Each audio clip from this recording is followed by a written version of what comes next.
અત્યારે જ્યારે મધ્ય પૂર્વના દેશોમાં યુદ્ધ જેવી કપરી પરિસ્થિતિ સર્જાઈ છે, જેમાં ઈરાન ઇઝરાયેલ અમેરિકા વચ્ચે ધમાસણ યુદ્ધ ફાટી નીકળ્યું છે, જેમાં આ મહાયુદ્ધમાં ઇરાક, સિરિયા, સાઉદી અરેબિયા, સંયુક્ત આરબ અમીરાત, યમન, કુવૈત, લેબનાન અને બહેરીન એટલે કે મિડલ ઇસ્ટમાં ખૂબ જ ભયંકર સમય ચાલી રહ્યો છે.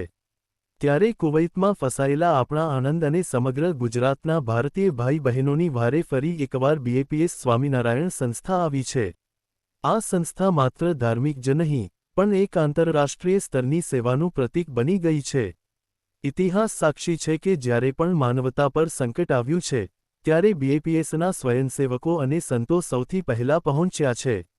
પછી તે 2001નો કચ્છ ભુજનો ભૂકંપ હોય કે મોરબીની મચ્છુ ડેમની હોનારત, સંસ્થાએ હંમેશા અગ્ર હરોળમાં રહીને લોકોના આંસુ લૂછ્યા છે.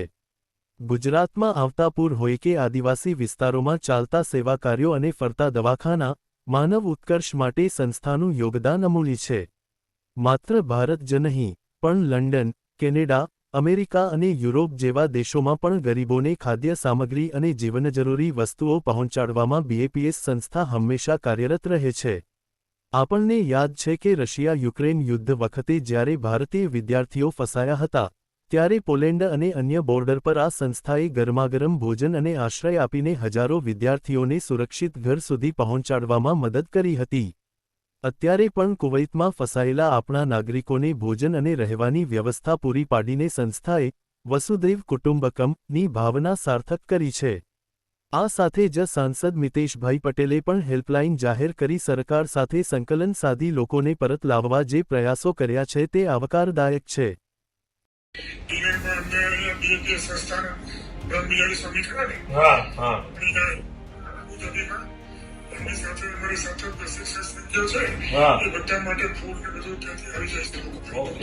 ચાલી રહેલી યુદ્ધની પરિસ્થિતિ વચ્ચે આણંદના ઘણા લોકો કુવૈતમાં ફસાયા છે. કુવૈતથી તેઓ વિદેશ જઈ રહ્યા હતા અને અચાનક યુદ્ધની પરિસ્થિતિ ચાલુ થતાં ફ્લાઇટો રદ થઈ ગઈ છે અને કુવૈતમાં જ ઘણા બધા પરિવાર ફસાયા છે. આ પરિવારના લોકો સાથે આણંદના સાંસદ મિતેશ પટેલે વિડીયો ફોનના માધ્યમથી વાત કરી હતી. આ પરિવાર અને જે ફસાયેલા લોકો છે તેની વારે બીએપીએસ સંસ્થા આવી છે. બીએપીએસ સંસ્થા તરફથી ફૂડ પેકેટની વ્યવસ્થા કરવામાં આવી છે. બ્રહ્મવિહારી સ્વામીએ આ તમામ વ્યવસ્થા કરી છે. બીએપીએસ સંસ્થા એ કોઈપણ કુદરતી આફત કે માનવસર્જિત આફત આવી પડે ત્યારે સેવા માટે એ આગળ આવતી હોય છે. વિશ્વભરમાં સેવાકીય કાર્ય માટે બીએપીએસ સંસ્થા જાણીતી છે. ત્યારે બીએપીએસ સંસ્થા એ કુવૈતમાં ફસાયેલા લોકોની વારે આવી છે. સાંસદ મિતેશ પટેલે પણ લોકો સાથે વાત કરી હતી, તેમને હૂંફ આપી હતી અને હેલ્પલાઇન નંબર જાહેર કર્યો છે. આણંદના લોકો જે વિદેશમાં ફસાયા છે, દુબઈ હોય, કુવૈત હોય કે અન્ય કોઈ પણ સ્થળે ફસાયેલા લોકો માટે હેલ્પલાઇન નંબર તેમની ઓફિસમાંથી જાહેર કરવામાં આવ્યો છે. કોઈપણ વ્યક્તિ તેમનો કોન્ટેક્ટ કરી શકે છે.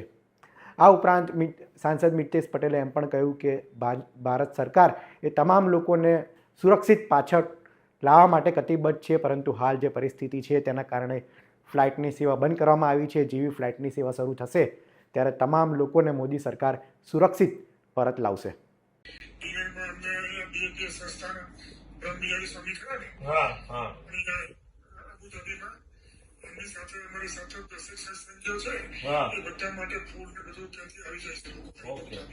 બસ તો હમણાં છે ને જ્યાં સુધી બધું ચાલુ ના થાય એર સ્પેસ ને ત્યાં બધું, ત્યાં સુધી અમારી વાત ચાલુ છે. જયારે બી ચાલુ થશે તો સેફ તમને અહીંયા પાછા લઈ આવશે. ચિંતા ના કરશો. બરાબર, કશું બી હોય તો તમે હર્ષ જોડે એની જોડે વાત કરી લેજો અને અમે ત્યાં કોન્ટેક્ટમાં છીએ. હા, કશી ચિંતા ના કરશો. બરાબર, એરપોર્ટ થી તો તમે સેફ પહોંચી ગયા ને તમે હોટલમાં? બસ પછી ના એક દિવસ રાત્રે પહોંચાડી દીધા હતા ને તમને?